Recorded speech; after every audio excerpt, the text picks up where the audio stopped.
In February 1993, the Chicago Police Board fired John Burge. The next morning, the Tribune and the Sun-Times ran it on the front page. The story was not new. It had been building for years in court transcripts and civil rights complaints, and the kind of reporting that lands in the newspaper and then gets buried under the next day's news. But now it was official. A Chicago police commander had been fired for torturing suspects. The board's ruling was careful in its language, deliberately vague about the full extent of what had occurred, but the word was there. Torture in the Chicago Police Department at a station on the South Side for years. That morning, 10 men were sitting on death row in Illinois. Their names had appeared in the same stories in various forms over the years. Each of them had said at trial and in appeals and in whatever ways a person on death row can make himself heard that they had been tortured into confessing, beaten, suffocated, electrocuted in the building where John Burge worked. Each of them had been disbelieved. Each of them was still waiting. Millions of Chicagoans read the front page that morning. They read the word torture. They read that the commander had been fired. They set down their coffee cups, folded the newspaper, and went to work. There were no significant protests, no demands for investigation from the churches, the universities, the bar associations. No legislators stood up to call for accountability. The city read the news and moved on. This is not a story about a small town that closed ranks to protect one of its own. This is a story about a city of 3 million people that looked directly at something and decided for 20 years that it did not need to act. About how a police station on the south side of Chicago ran a torture program for 2 decades, while the machinery of civic life, the courts, the newspapers, the elected officials, the institutions processed the information and produced silence. About what it takes and what it costs for a city to finally say, "We knew, and we did not do enough." To understand Area 2, you have to understand the South Side in 1972. Chicago in the early 1970s was a city under pressure from every direction. The Civil Rights era had opened wounds that had not closed. The Democratic National Convention of 1968, the police riots, the televised beatings in Grant Park had left a specific kind of damage to the relationship between the Chicago Police Department and large portions of the city it policed. Richard J. Daley, who had run the city like a machine for nearly 2 decades, was 3 years from his death. The gangs that had consolidated on the south and west sides after the urban upheavals of the 1960s were settling into their territories and their economies, and the violence that came with those territories was real and relentless and showed up in the statistics every year. The South Side in particular was a place where the city's resources and the city's attention moved differently than they did elsewhere. It was predominantly black, predominantly working class, and poor, the product of decades of segregation enforced by housing policy and bank lending practices, and the particular way that Chicago had always organized itself. The people who lived there had long understood that the police were not straightforwardly their protectors, that the relationship was more complicated than that had always been more complicated in ways that the city as a whole preferred not to examine. Area 2 was the police district headquarters that covered a large portion of the South Side. It sat on East 111th Street, a low, functional building that looked like what it was, a working police station in a working-class neighborhood. Detectives came and went. Cases were worked. Shift changes happened at the same hours every day. Coffee was made in the break room. To drive past it, you would see nothing remarkable. That was part of what made it possible that it looked like every other police station, that it sat in plain sight on a public street, that the people going in and out wore uniforms and carried badges and belonged to an institution the city had authorized to do exactly this kind of work. The building was not hidden. The address was in the phone book. The unremarkability of the place was one of its most important features. John Burge arrived at Area 2 in 1972, newly promoted to detective. He was 24 years old, a veteran of the Army Military Police who had served in Vietnam and Korea.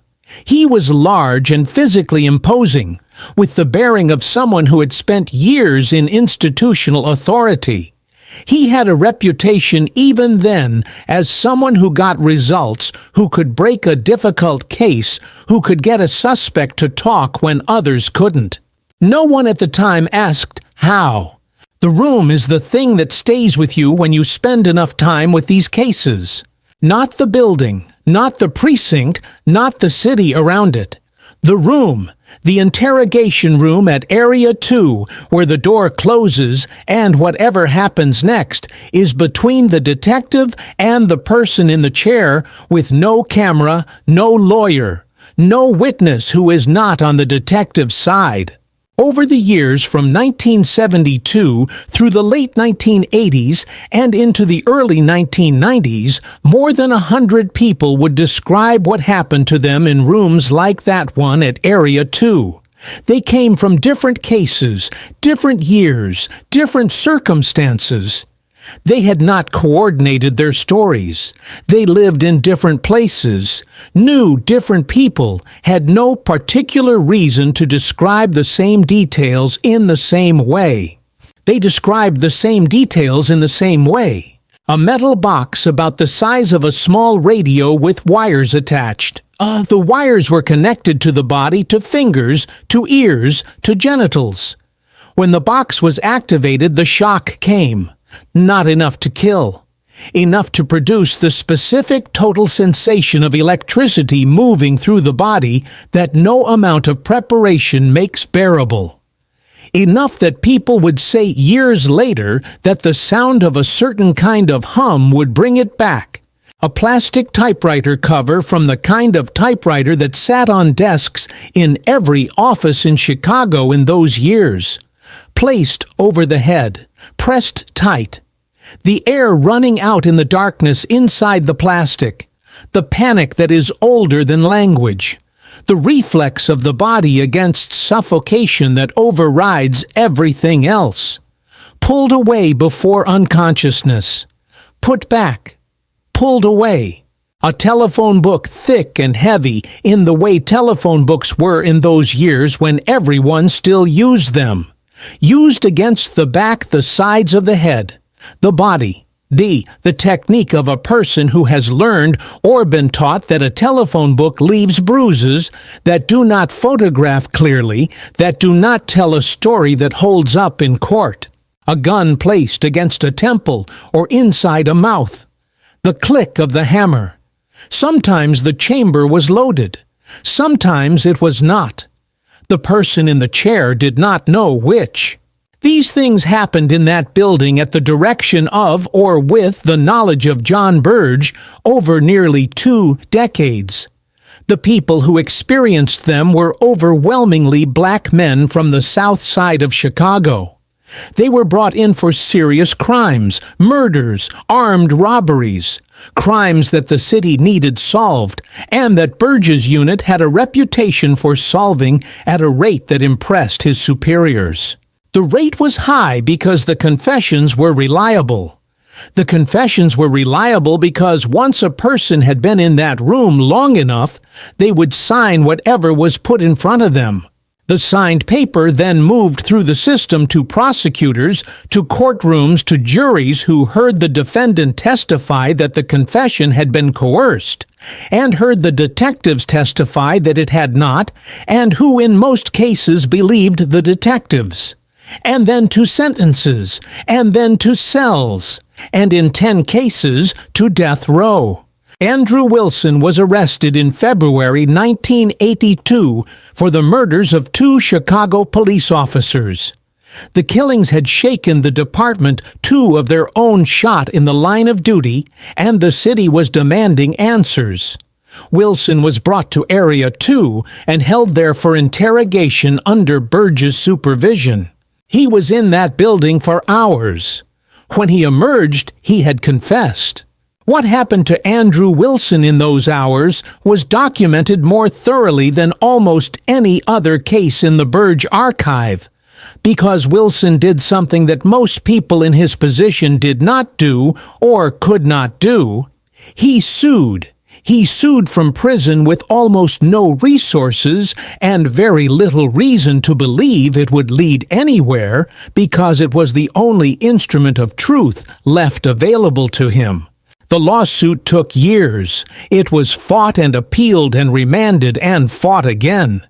During its long passage through the federal courts, a prison physician who had examined Wilson shortly after his interrogation was deposed. He described the injuries he had documented: burns consistent with electrical shock on both sides of the head, burns consistent with cigarettes on the chest, lacerations, bruising on the face and body. He had taken photographs. The photographs were produced. The city's lawyers in the course of the litigation were eventually forced to admit in a federal proceeding that the evidence established, in their words, an astounding pattern or plan to torture certain suspects into confessing to crimes. An astounding pattern or plan. Those are the city's lawyers' words, not mine. Not a rogue detective. Not an isolated incident. A pattern. A plan. This admission was made in a legal proceeding, which means it went into the record, which means it was available to anyone who looked for it. The year was 1989. John Burge was still working, still commanding detectives, still producing confessions at a rate that his superiors found satisfactory. He would not be fired for another 4 years. The people who knew and who said so were not invisible or marginal. The attorneys who represented the men filing civil rights suits knew. They had been accumulating evidence since the early 1980s, the testimony of clients, the photographs of injuries, the patterns that became unmistakable once you had seen enough of them. Flint Taylor and the People's Law Office had been building cases against Burge for a decade before he was fired. The judges who heard the suppression hearings knew or had access to the information that would have allowed them to know. Some of them ruled in favor of the defendants who claimed torture. Most did not. The prosecutors who took the cases to trial knew that the defendants were claiming torture because the defendants said so in court. They argued against those claims. They won in case after case because the detective's word was more credible to juries than the defendant's word. The Chicago Tribune knew reporters had been covering the civil litigation and the appeals for years. The coverage was real, it was accurate, and it was insufficient to produce the kind of public reaction that might have ended things sooner. The stories ran. Other stories ran the next day. The city moved on. In 1990, the Chicago Police Department's own Office of Professional Standards completed an investigation of Area 2 and issued a report. The Goldston Report, as it came to be known, concluded that abuse at Area 2 under Burge was systematic and methodological, that it included psychological techniques and planned torture. The report was submitted to the police superintendent. It sat in a file for years. It was not released publicly. It was not acted upon. The superintendent who received it took no significant action. He was later appointed to a federal judgeship. In 1991, Amnesty International, the international human rights organization that monitors state torture in countries around the world, issued a report on the allegations at Area 2. They called for an inquiry. Mayor Richard M. Daley, who as Cook County State's attorney in the early 1980s had been advised that Burge and his men had tortured Andrew Wilson and had not initiated a criminal investigation, responded to the Amnesty International report with, according to the available record, no comment whatsoever. And in 1993, when the board finally fired Burge and the city finally read it on the front page, 10 men were on death row. Their names were in the paper. Their cases had been reported.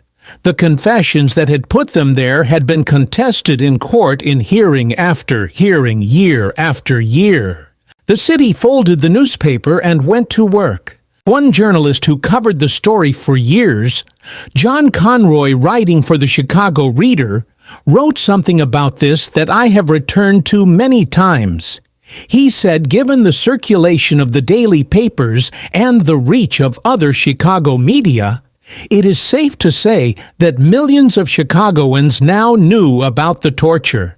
And yet clergy universities, bar associations, legislators, and community groups were not clamoring for an investigation.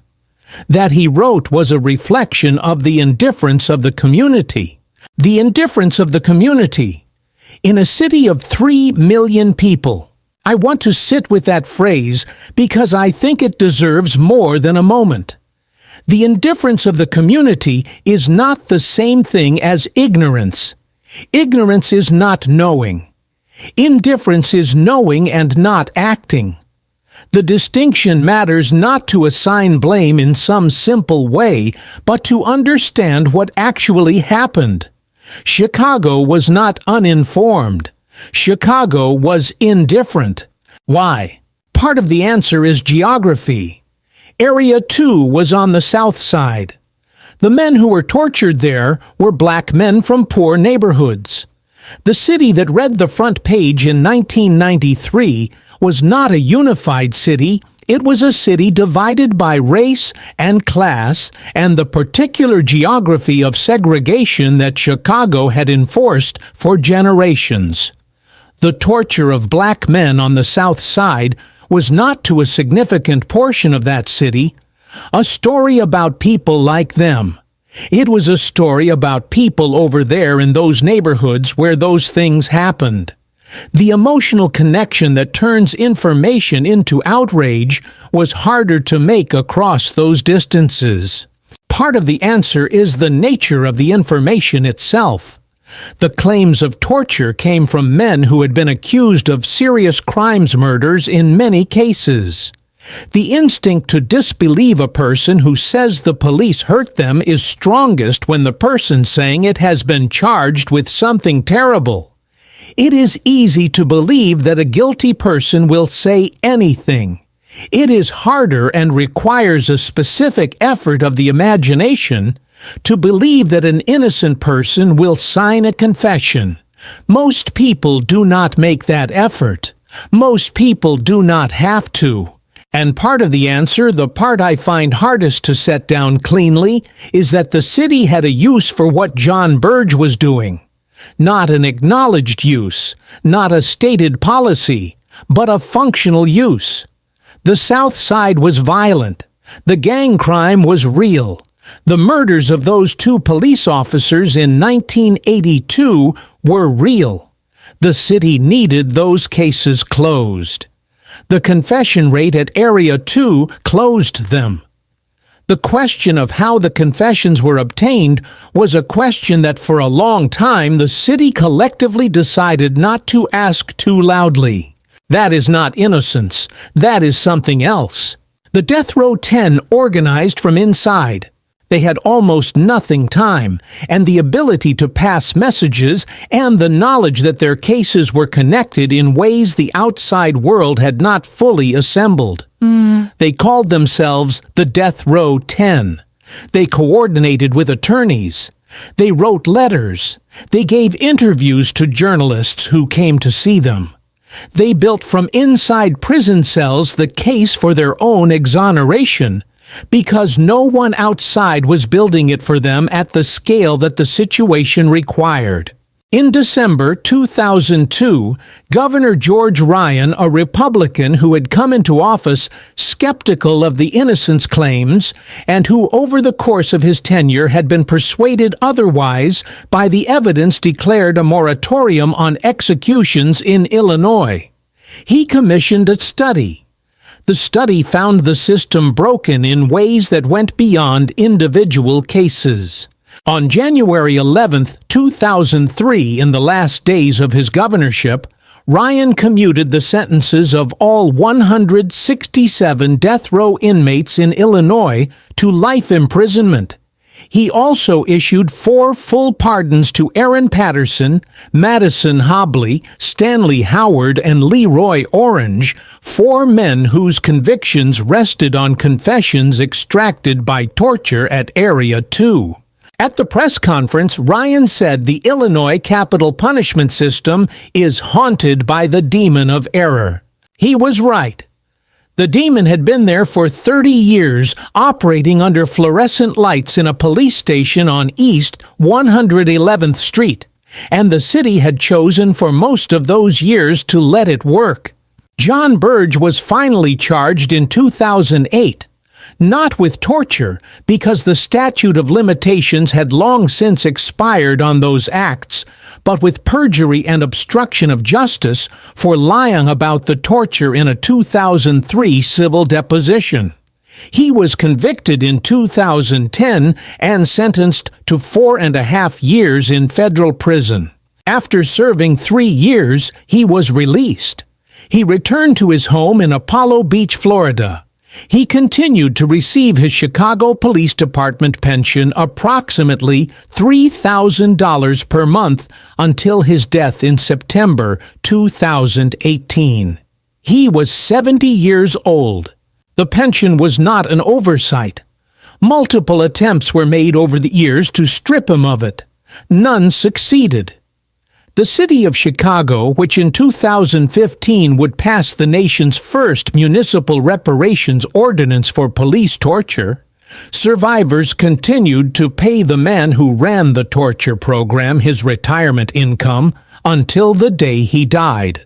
The reparations ordinance passed under Mayor Rahm Emanuel, who had spent years resisting it, provided $5.5 million to be distributed among survivors of Burge's torture, along with free city college tuition for survivors and their family members, free psychological counseling, and a formal apology from the city council.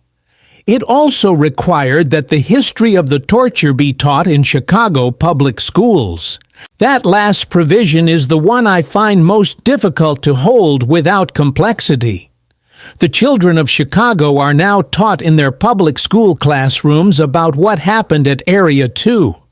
They learn about John Burge, about the confessions about the men on death row, about the city's long silence. They learn it as history. The history was made during the childhoods of their parents and grandparents, during the years when the Tribune ran the stories and the city moved on. The history was made by the indifference that Conroy described, by the geography of who mattered and who did not, by the specific calibration of civic concern that decided for 2 decades that what happened on the south side of Chicago could be processed and filed and not acted upon. The children are learning it now. That is something. It is not nothing. I have thought a great deal about what the Burge case asks of Chicago, and by extension of any large city that carries something like it. What happened here was not the silence of a tight community closing ranks, not neighbors protecting neighbors out of fear or loyalty, or the intimacy of people who have lived alongside each other for generations. Chicago's silence was something different in kind. It was the silence of distance, of a city large enough and divided enough that what happened in one part of it could be processed as news that happened to other people over there in that part of the city, in those neighborhoods, and then set aside. The racial geography of Chicago made this possible in a specific way. The South Side, where Area 2 sat and where the men who were tortured lived, was not the same city as the North Side lakefront neighborhoods where many of the editors and aldermen and university presidents and clergy lived. The distance between them was not only physical, it was the distance of segregation built over decades into the housing stock, the school districts, the political maps, the ordinary assumptions about whose problems belonged to the whole city and whose belonged only to the people experiencing them. That kind of silence does not require coordination. It requires only the ordinary operation of a divided city. The ordinary distances, the ordinary indifferences, the ordinary calibrations of who matters and who does not, baked into the infrastructure of a place that has never fully reckoned with how it was built. The reparations ordinance tried to address it. The school curriculum tries to address it. They are attempts to close a distance that was never closed in the years when closing it might have saved lives and spared decades of wrongful imprisonment. Whether those attempts are sufficient, whether they constitute the full accounting that the situation demands, is a question the city is still answering. It will be answering it for a long time. Leroy Orange was released from death row in 2003 after 19 years. In 2007, the city settled his civil rights suit for $5.5 million. He spoke at events. He advocated for other exonerees. He tried to do in the years he had left the things that 19 years on death row had prevented him from doing when he was young. He is alive. He carries what those years did to him the way anyone carries something that cannot be fully put down. John Burge is buried in Florida. His pension was paid in full. The room at Area 2 is gone. The building has been redeveloped. The wires and the plastic covers and the telephone books do not exist there anymore. What exists instead is the curriculum and the reparations fund, and the knowledge that a city of 3 million people read about this on a February morning in 1993 and folded the newspaper and went to work, and that the cost of that morning of all the mornings before it, when the information was available and the action was not taken, is still being paid by people who did not have the luxury of setting it down. The demon of error, Ryan called it. But error implies accident. What happened at Area 2 was not an accident. It was a choice made once by John Burge and remade every year for 2 decades by everyone who knew and decided that knowing was enough. It was not enough. It is never enough.